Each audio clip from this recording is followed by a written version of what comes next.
उत्तर प्रदेश की राजनीति में मिल्कीपुर विधानसभा उपचुनाव को लेकर जबरदस्त सियासी घमासान देखने को मिला। ये सीट समाजवादी पार्टी का गढ़ मानी जाती थी, लेकिन भारतीय जनता पार्टी के प्रत्याशी चंद्रभानु पासवान ने 61,000 से अधिक मतों से जीत दर्ज कर सपा के अजीत प्रसाद को करारी शिकस्त दी। ये जीत बीजेपी के लिए बेहद अहम रही, क्योंकि लोकसभा चुनाव में अयोध्या सीट पर हार के बाद पार्टी की साख दांव पर लगी थी। अयोध्या जनपद की मिल्कीपुर विधानसभा का उपचुनाव इस समाजवादी पार्टी के परिवारवाद और झूठ की राजनीति को पूर्ण विराम देते हुए डबल इंजन सरकार के सेवा, सुरक्षा और सुशासन के मॉडल को अंगीकार किया है। जनता जनार्दन ने बहुत स्पष्ट किया है कि भले ही अपने राजनीतिक स्वार्थ के लिए समाजवादी पार्टी कितना भी झूठ का सहारा क्यों न ले ले,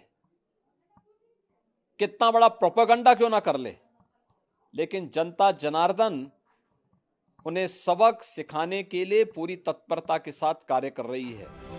वहीं डिप्टी सीएम केशव प्रसाद मौर्य ने समाजवादी पार्टी पर जमकर निशाना साधा। मिल्कीपुर की जीत को सपा की गुंडागर्दी और अराजकता पर जीत बताई।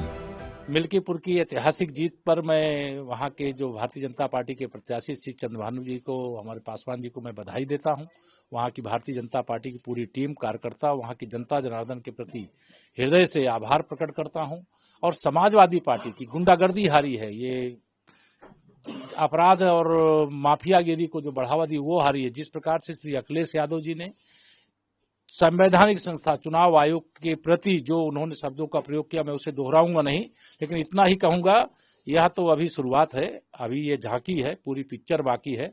27 में समाजवादी पार्टी समाप्तवादी पार्टी बनेगी। इस जीत पर समाजवादी पार्टी के मुखिया अखिलेश यादव ने इस चुनाव में बीजेपी की जीत को धांधली करार दिया। उन्होंने सोशल मीडिया पर ट्वीट किया, पीडीए की बढ़ती शक्ति का सामना भाजपा वोट के बल पर नहीं कर सकती है, इसलिए वो चुनावी तंत्र का दुरुपयोग करके जीतने की कोशिश करती है। ऐसी चुनावी धांधली करने के लिए जिस स्तर पर अधिकारियों की हेराफेरी करनी होती है, वो एक विधानसभा में तो भले किसी तरह संभव है, लेकिन 403 विधानसभाओं में ये 420 नहीं चलेगी। इस बात को भाजपा वाले भी जानते हैं, इसीलिए भाजपाइयों ने मिल्कीपुर का उपचुनाव टाला था। पीडीए मतलब 90% जनता ने खुद अपनी आंखों से ये धांधली देखी है। ये झूठी जीत है, जिसका जश्न भाजपाई कभी भी आईने में अपनी आंखों में आंखें डालकर नहीं मना पाएंगे। उनका अपराध बोध और भविष्य में हार का डर उनकी नींद उड़ा देगा। जिन अधिकारियों ने चुनावी घपलेबाजी का अपराध किया है, वो आज नहीं तो कल अपने लोकतांत्रिक अपराध की सजा पाएंगे। एक एक करके सबका सच सामने आएगा। न कुदरत उन्हें बख्शेगी, न कानून। भाजपाई उनका इस्तेमाल करके छोड़ देंगे, उनकी ढाल नहीं बनेंगे।